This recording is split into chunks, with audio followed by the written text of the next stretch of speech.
Las emociones le dan color a nuestra vida. Determinan quiénes nos gustan y quiénes no.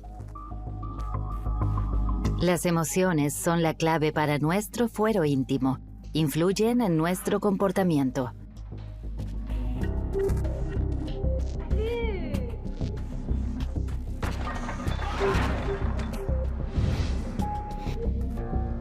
Ya sea para el neuromarketing, las noticias falsas o la videovigilancia, las emociones son algo codiciado y despiertan el interés de grandes compañías, empresarios y gobiernos.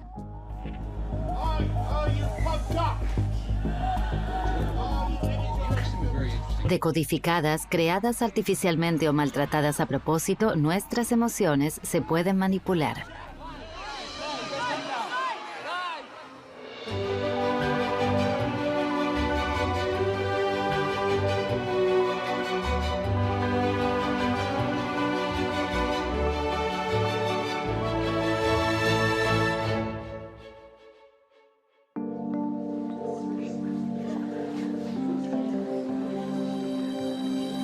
Bonjour tout le monde. Gracias por venir. Les explicaré el tema de la manipulación emocional desde el principio. El cerebro tiene una parte racional que calcula como una computadora y una parte que controla las emociones y toma decisiones espontáneas. Si queremos manipular a alguien mediante el poder de las emociones, primero tenemos que engañar su centro de cálculos. En espectáculos como el del mentalista Fabien Olicard, las emociones son sus aliadas, como demuestra este truco de números. Empecemos con algo sencillo, una prueba. Sean lo más honestos posible. Piensen todos en un número de 3 cifras y díganlo espontáneamente en voz alta en la sala. Para entrenar sus emociones, fijo un marco amplio. Deben pensar un número cualquiera de 3 cifras. Entonces introduzco una restricción. Las 3 cifras deben ser iguales e impares. Eso desencadena emociones fuertes. Su pensamiento se interrumpe. Díganme sus números. 1, 2, 3. Gracias. Dije 3 en voz alta. El cerebro debe decidir rápidamente. Entra en pánico. Se aferra a lo que acaba de escuchar, el número 3, y lo elige 3 veces.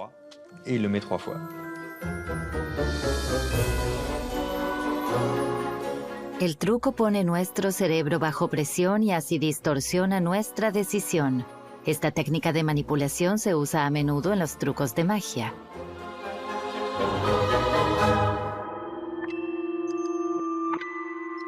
Jugar con las emociones va más allá del escenario. Usamos emociones para comunicarnos y alcanzar objetivos. Las emociones son armas de persuasión. Los niños las usan inconscientemente para recibir atención o consuelo. Más tarde nos damos cuenta cuánto podemos usarlas para influenciar a quienes nos rodean. Buenos días, tome asiento.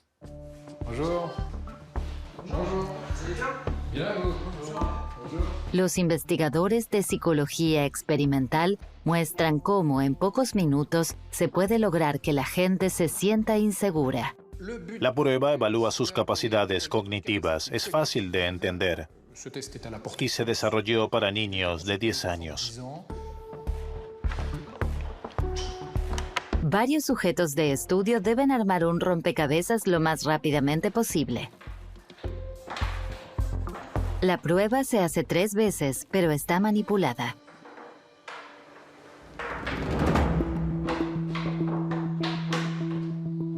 Los candidatos de la derecha arman el rompecabezas rápido porque su rompecabezas es sencillo. Los candidatos de la izquierda recibieron un rompecabezas imposible de resolver. Estupendo, lo logró. Es frustrante. ¿No le sale? No lo logró. En la segunda vuelta puede hacerlo mejor.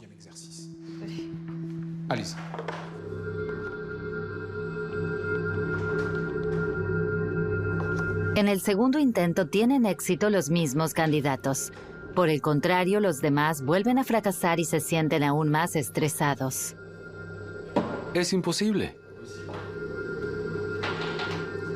¿No puede? No.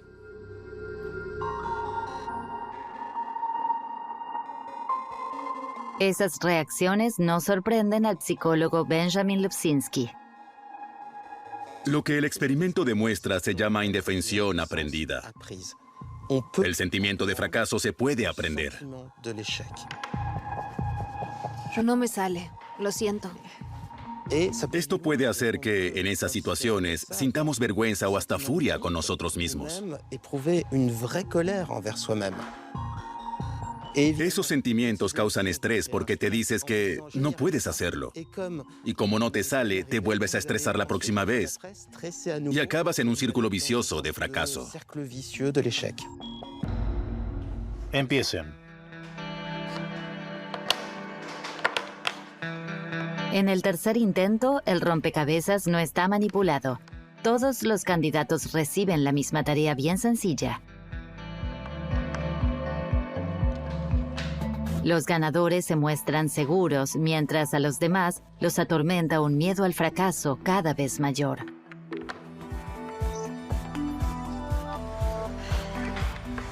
El experimento ha terminado. Revelaré lo que pasó.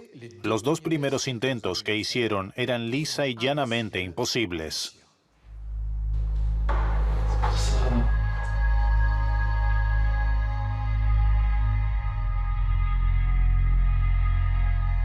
Vieron que en menos de 5 minutos se sintieron tontos y perdieron la confianza porque sus emociones los abrumaron.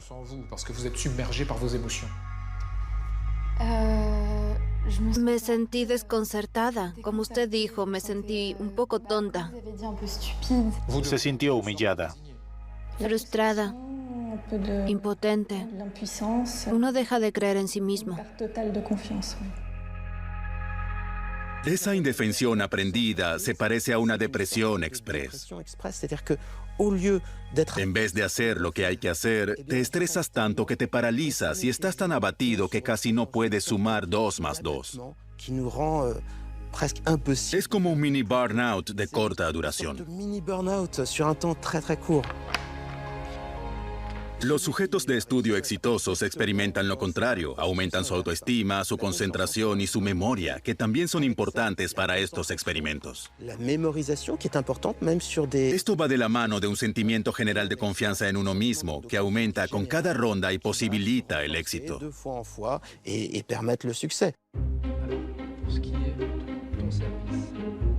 Este experimento no es insignificante. Describe un fenómeno cotidiano. En la escuela o en el trabajo, los objetivos inalcanzables o el acoso persistente pueden poner a casi cualquier persona en una situación similar.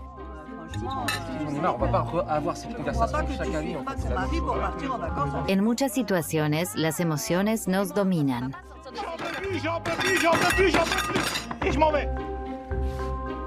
Controlan nuestro comportamiento, sobre todo en momentos de estrés. En el Centro de Investigación de las Emociones de la Universidad de Ginebra, David Sander estudia su función cuando tomamos decisiones. Cuando decidimos entre diferentes cosas, nos afectan 2 tipos de emociones. Las denominadas emociones integradas y las emociones incidentales. Las emociones integradas a menudo son útiles y nos ayudan a la hora de tomar decisiones. De las emociones incidentales debemos cuidarnos. Imagínese que tiene que escoger entre 2 perfumes en una tienda. Huele los 2 y es lógico que tome su decisión según la emoción que sienta, como el placer. Esas son las denominadas emociones integradas. Algunas emociones pueden ser útiles y positivas en la toma de decisiones, pero otras nos confunden. Por el contrario, las emociones incidentales son las que deben evitarse sistemáticamente. Puede ser lo que siente porque en la tienda suena una determinada canción o porque el vendedor le sonríe muy amablemente. Esas emociones incidentales que no tienen nada que ver con la decisión que se va a tomar distorsionan nuestra elección. Por eso debemos tener cuidado con esas emociones. El efecto de esas emociones incidentales saben aprovecharlo los comercios, las marcas y los vendedores. Un envase atractivo, la música en la tienda y un discurso de venta amistoso animan al cliente a comprar. Desde hace algunos años, nuestras emociones despiertan la codicia de las empresas. Por eso, el denominado neuromarketing combina la neurociencia con el marketing. El neuromarketing existe desde hace unos 10 o 15 años. Está muy extendido. Casi todas las grandes marcas lo usan. La idea básica es que, si se comprende al consumidor a nivel emocional, se pueden satisfacer mejor sus deseos. Es importante saber que uno no siempre se comporta como piensa, sino que se deja llevar por sus emociones.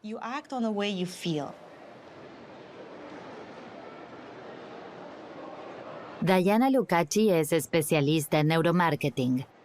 Sigue en directo las emociones de los clientes en una tienda de tecnología.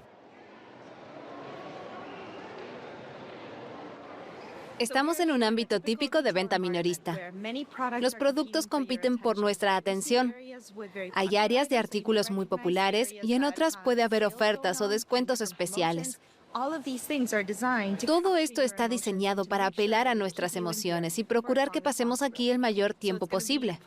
Será emocionante ver qué desencadena exactamente las emociones cuando compramos. Hoy queremos entender mejor qué les parece el ambiente de la tienda, qué les llama la atención, etc. Ferdinand registrará su estado emocional con unos auriculares para ondas cerebrales. Los auriculares miden la actividad en la superficie del cerebro y nos dan indicios sobre cómo reaccionan a los distintos productos de la tienda. Un electroencefalograma mide las ondas eléctricas del cerebro. Los pequeños sensores conectados a la parte superior del cráneo pueden determinar la actividad de las neuronas del cerebro de los candidatos. Además, brinda información sobre la intensidad de sus emociones como la alegría, la sorpresa, el miedo o el estrés.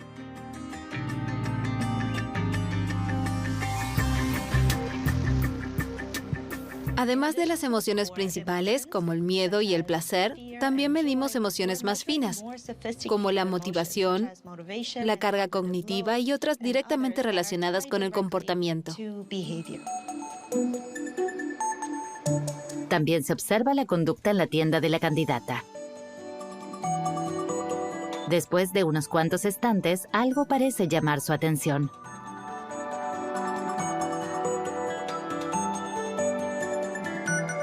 Quería este artículo para mis hijos.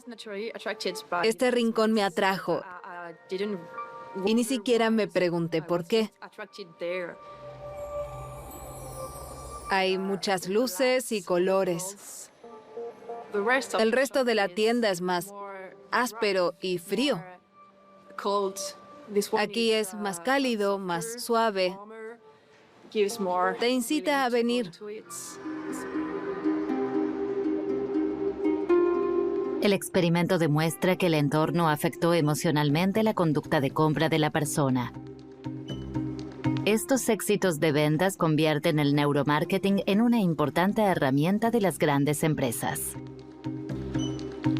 Las tiendas y las marcas siempre intentarán llamarnos la atención y hacer que la gente compre más. Si un espacio comercial está realmente bien hecho, es agradable. Y de eso se trata, de optimizar la experiencia del cliente un 5 o un 10%. Tal vez parezca poco, pero para el minorista pueden significar millones de dólares. El neuromarketing también se usa en los supermercados. Cada vez que compramos pueden influenciarnos inconscientemente determinados elementos, como los carritos de compra grandes que llenamos más de lo necesario, los precios redondos que parecen más baratos, hasta el envase o la información del producto.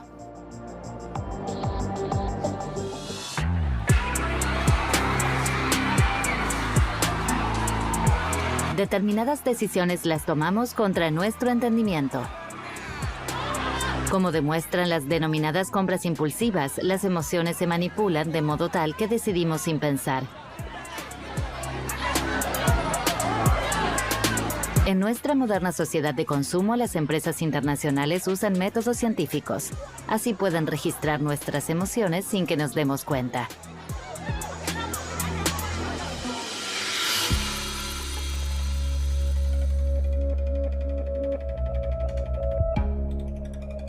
Expertos en neurología y emociones fundaron una empresa de neuromarketing en la Facultad de Psicología que se especializa en escanear el cerebro. Casi 50,000 personas revelaron sus emociones. Una lucrativa ventaja para las empresas que practican un marketing enfocado para estimular el consumo de sus productos. Podemos predecir el éxito de una nueva publicidad con un 80% de exactitud, porque la resonancia magnética funcional puede visualizar todas las emociones y procesos inconscientes del cerebro. Francia y algunos otros países europeos solo permiten la resonancia magnética funcional con fines médicos. Esto no impide que las grandes empresas hagan estos experimentos en el país vecino. Aunque pocos lo admitan, muchas empresas usan este método. Con la resonancia magnética funcional podemos medir la actividad cerebral en detalle con diferencia de pocos milímetros. Las neuronas activadas provocan mayor irrigación sanguínea en algunas áreas del cerebro. De este modo podemos mapear todos los procesos del cerebro.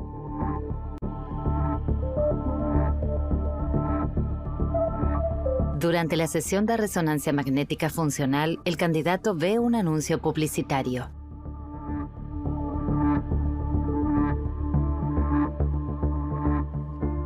Estamos al principio del experimento y mostramos a los sujetos de estudio los anuncios que analizamos. Usamos una línea de tiempo para analizar cómo reaccionaron ante lo que vieron. Los expertos combinan los análisis cerebrales de decenas de personas para evaluar qué anuncios son más eficaces. Hay una especie de receta. Primero se trabaja con el miedo y las emociones negativas. Después se presenta la solución y aparecen las emociones positivas. Al final se activan las emociones más positivas. Así suelen funcionar los anuncios eficaces. Problema, solución, valor añadido. El secreto es filtrar nuestras emociones positivas y después nuestras emociones negativas. Las emociones se basan en redes neuronales. El cerebro no miente. Una mirada al subconsciente puede predecir el comportamiento. Según los análisis de resonancia magnética, las ventas aumentan un 16, 20 y a veces hasta un 30%.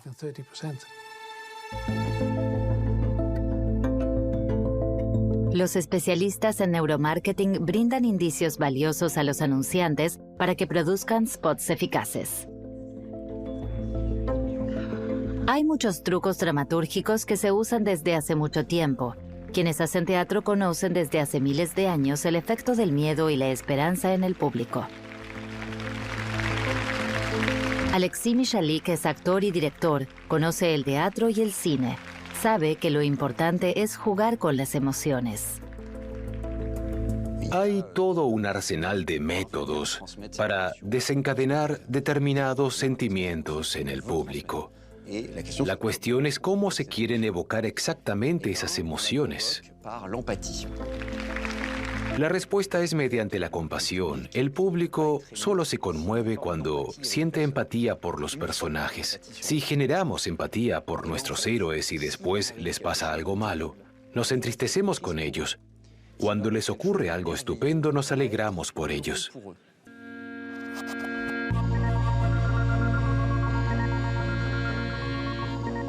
La empatía es el ingrediente que conecta con el público.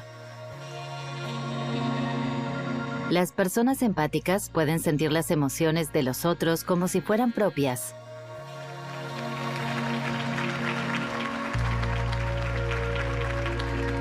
Por eso, cada vez más a menudo se miden las emociones del público también en el teatro o el cine.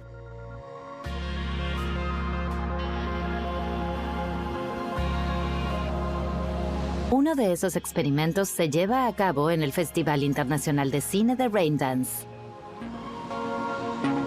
Las emociones del público se miden con ese pequeño aparato. Así, los cineastas obtienen información sobre cómo hacer más atractiva una película. No podemos identificar el tipo de emociones, pero sí su intensidad. Es muy importante para atraer a la audiencia. Recopilamos datos sobre la atención y las respuestas emocionales. Aquí podemos comparar a dos personas del público. Una reaccionó con mucha intensidad durante la función. La otra persona estaba más relajada, menos alterada.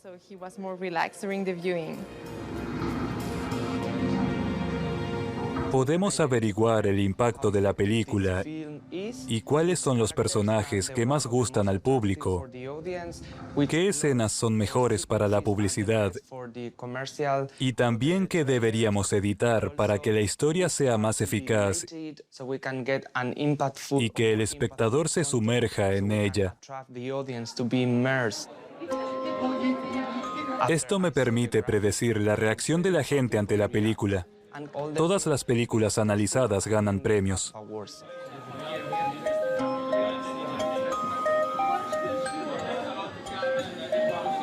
Cada vez son más los cineastas que confían en esos análisis para alcanzar los codiciados premios. Cuando hicimos la película Cyrano o Mon Amour, organizamos 1 o 2 funciones de prueba. Fue interesante porque nos permitió adaptar la película, acortar pasajes largos. Pero básicamente se trata de la visión del cineasta.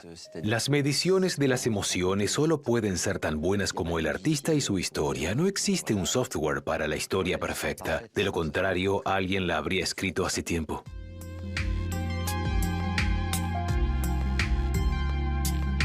La manipulación de las emociones también sirve para fines loables, como alegrarnos o sorprendernos.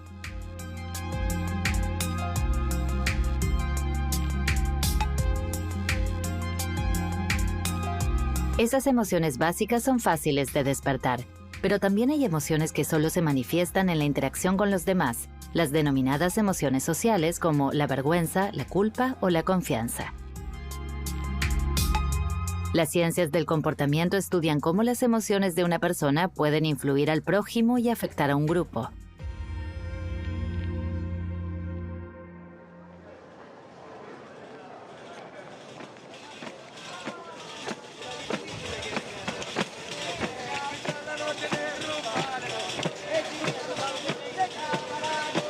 En el sur de Italia se estudian las emociones sociales durante un festival de música. Por medio de juegos de azar y confianza, los científicos ponen a prueba teorías difíciles de verificar en el laboratorio.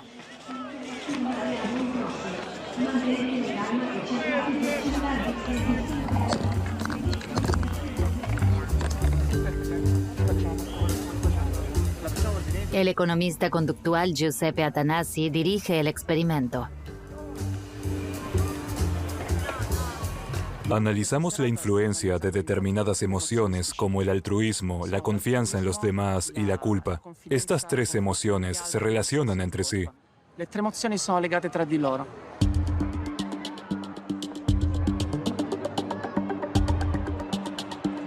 El festival recibe miles de visitantes, por lo que ofrece condiciones ideales para el estudio.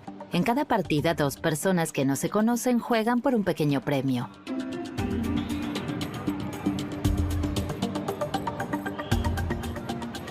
Regalamos un vale de 8 euros. El ganador decide si se queda con el importe o lo regala. Normalmente pensiamo che Partimos del supuesto de que la gente tiende a ser egoísta e individualista y piensa menos en los demás. Las reglas del juego. Con los ojos cerrados, los participantes sacan una bola de uno de esos vasos. La blanca gana, la naranja pierde. El contrincante gana cuando el otro pierde. El jugador que ha de sacar elige de qué vaso hacerlo. Como cada vaso contiene más o menos bolas blancas, él mismo determina así sus posibilidades de ganar a la vez que la equidad del juego.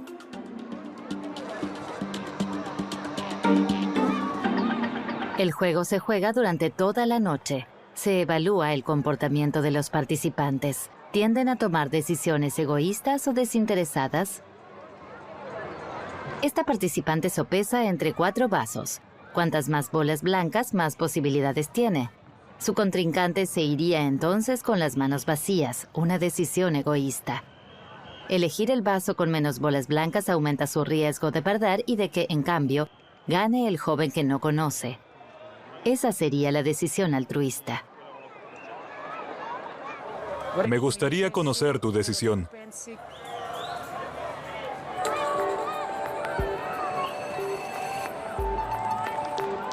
Tomó la decisión egoísta para aumentar sus posibilidades de ganar. A continuación, el director del estudio le revela al contrincante que ella eligió obviamente en interés propio. ora lo sto Le envío el mensaje. ricevendo.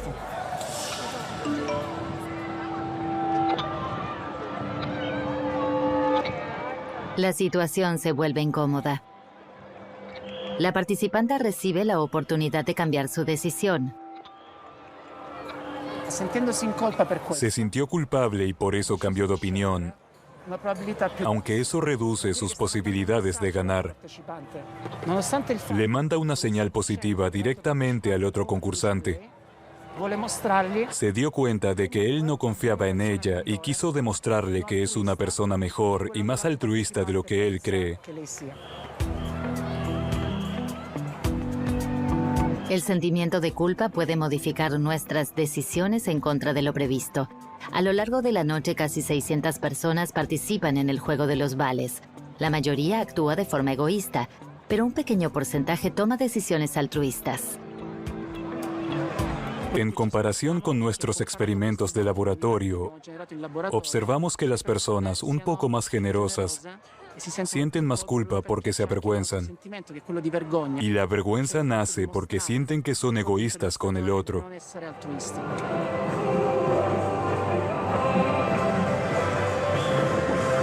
La proporción de decisiones altruistas o desinteresadas sorprende a los investigadores.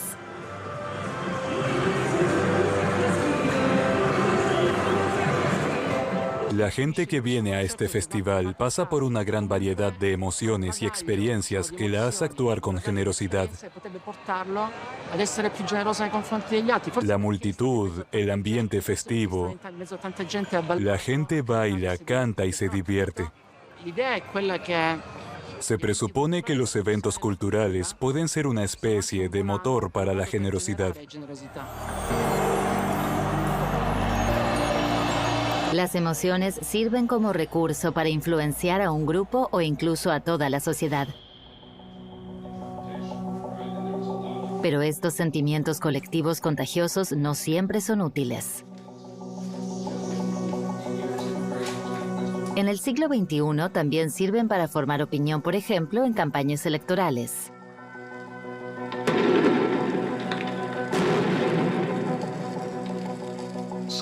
Las elecciones y el decidirse por un candidato es algo puramente emocional. Claro que también votamos según criterios e ideas, pero nunca porque hayamos analizado un programa electoral completo. Las personas no son tan racionales, somos seres bastante irracionales. El que además aprovecha los puntos débiles del cerebro, quien domina mejor la psicología, gana, así de simple.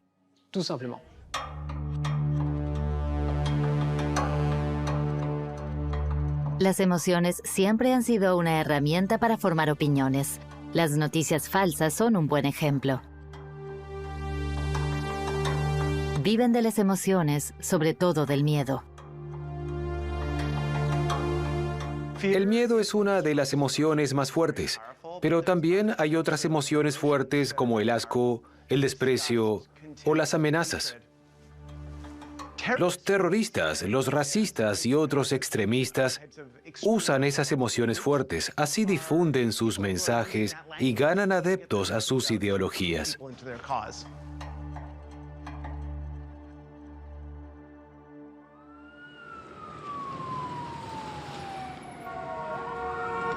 Jay Van Bavel y su equipo siguen un enfoque neurocientífico social. Estudian cómo los procesos fisiológicos del cerebro repercuten en el comportamiento de grupos y sociedades. Hola, Billy. Hola, ¿qué tal? ¿Viste las noticias? No, ¿qué pasa? El presidente se volvió a enfadar el domingo por la llamada telefónica a Ucrania que se filtró. Sí, en sus tweets usa muchas expresiones emocionales, tal vez para conseguir más reacciones en Twitter. Uno de sus estudios trata de la actuación de Donald Trump en las redes sociales. Para eso recopilan todas las declaraciones allí publicadas del ahora expresidente estadounidense.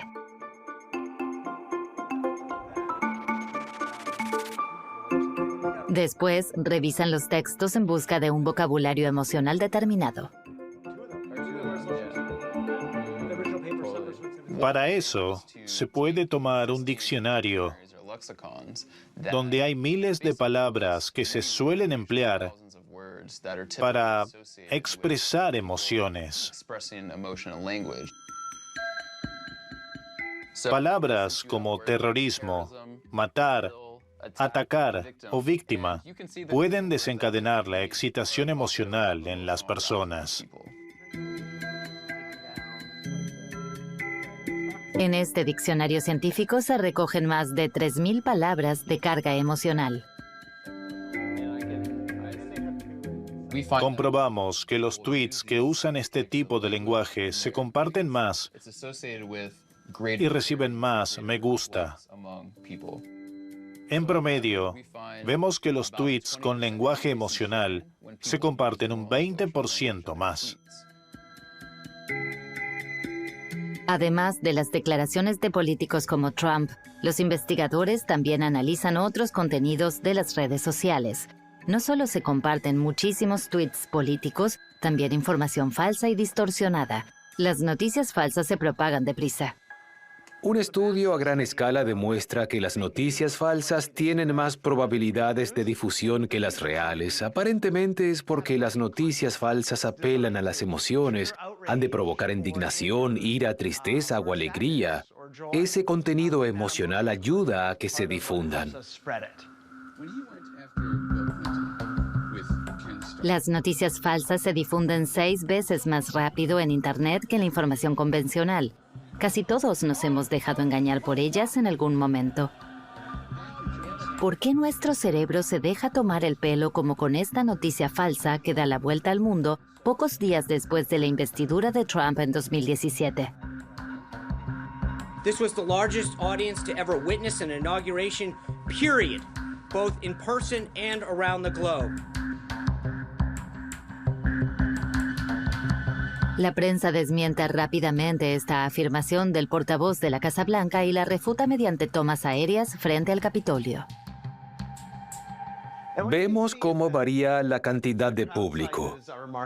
En la investidura de Barack Obama, hubo bastante más gente que en la de Trump. ¿Por qué se difunde esa mentira? Porque el gobierno de Trump quería influenciar la percepción de la realidad. Un instituto de sondeo político encuestó a casi 1.000 personas sobre la noticia falsa. Algunos aún lo creían pese a haber visto después las pruebas en contra. Cuando los politólogos compararon la multitud de Trump con la de Obama, descubrieron que para el 15% de los seguidores de Trump, la pequeña multitud era más grande. Decían que había mucha más gente en la de Trump, lo que sugiere que los que votaron a Trump creen cosas que no coinciden con la realidad.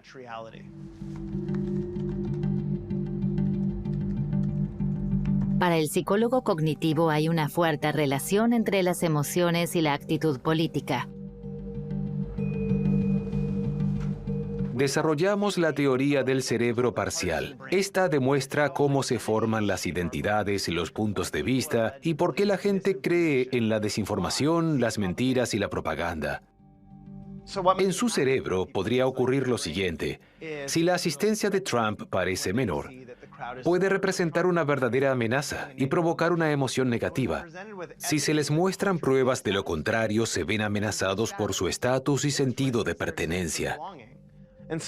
Por eso se activan en el cerebro estos patrones para suprimir esa información. Son estrategias posibles para omitir información que nos resulta amenazante. La neurociencia social evidencia los intentos de manipulación de los dirigentes. Ya sea Donald Trump en Estados Unidos o Boris Johnson en el Reino Unido, ambos se beneficiaron de campañas de noticias falsas a gran escala que se compartieron millones de veces en Internet. Sobre todo, las redes sociales están llenas de información que revela lo que nos conmueve a nivel emocional. Muchas personas comparten esos contenidos públicamente con sus celulares y computadoras, haciéndolos accesibles a los recolectores de datos. Cuanto más revelemos sobre nosotros mismos, mejor podrán manipularnos a través de las emociones. Pero no solo nos observan en el espacio digital.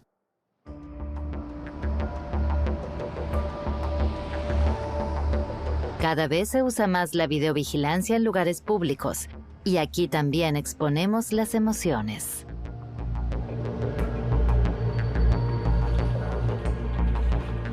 En una empresa emergente, un equipo de informáticos desarrolla un software para reconocer las emociones en el rostro. La inteligencia artificial se entrena para reconocer determinadas señales en la imagen. Es un proceso matemático. Le mostramos a la inteligencia artificial millones de imágenes y aprende qué es un coche, qué es una persona y qué es una emoción.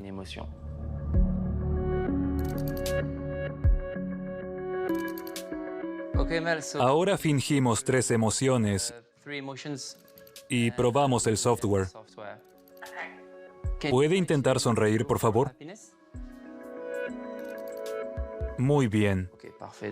Aquí vemos todas las oscilaciones de la interfaz. Son estos pequeños campos que aparecen con cada emoción. Bueno, ahora enfadada, por favor. Perfecto. Cambió directamente. Podemos repetirlo con todas las emociones, ya sea alegría, sorpresa, asco o miedo. El software capta cientos de expresiones mínimas para identificar las emociones con fines específicos. El reconocimiento de emociones se utiliza de diferente manera, por ejemplo, según el país. Se puede usar para controlar el bienestar y averiguar en qué regiones la gente está de buen humor y dónde está más malhumorada, y así tratar de equilibrarlo.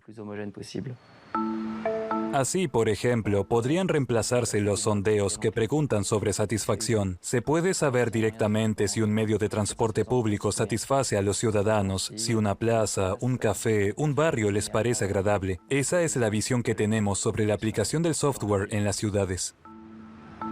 También hay posibilidades de uso en el ámbito interpersonal.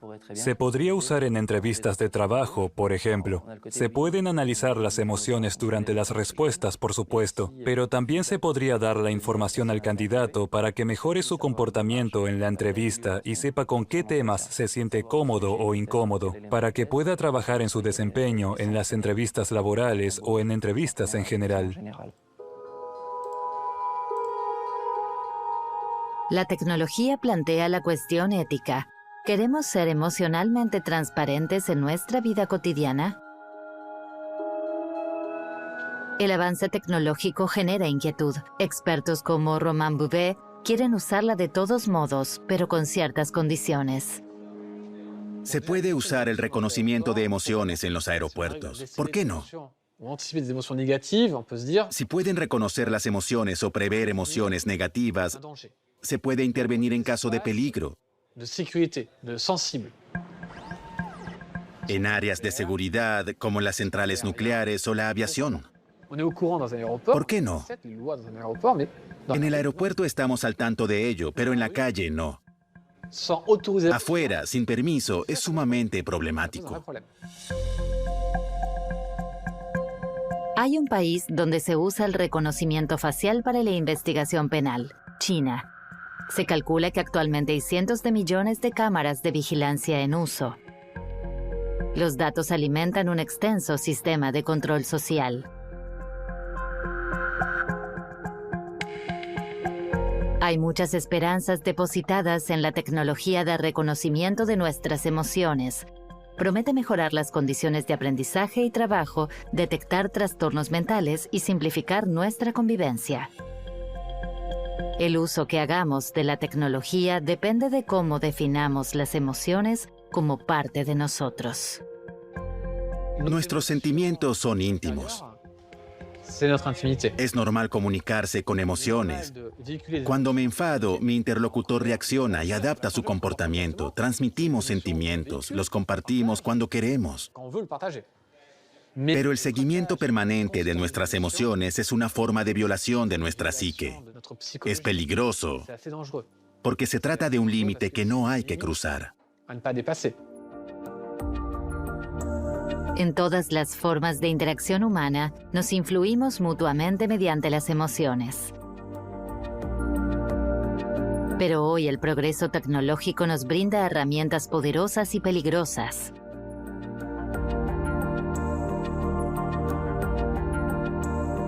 Todavía tenemos la opción de limitar el uso de esas tecnologías y la posibilidad de contrarrestarlo con una mejor comprensión de nuestras emociones.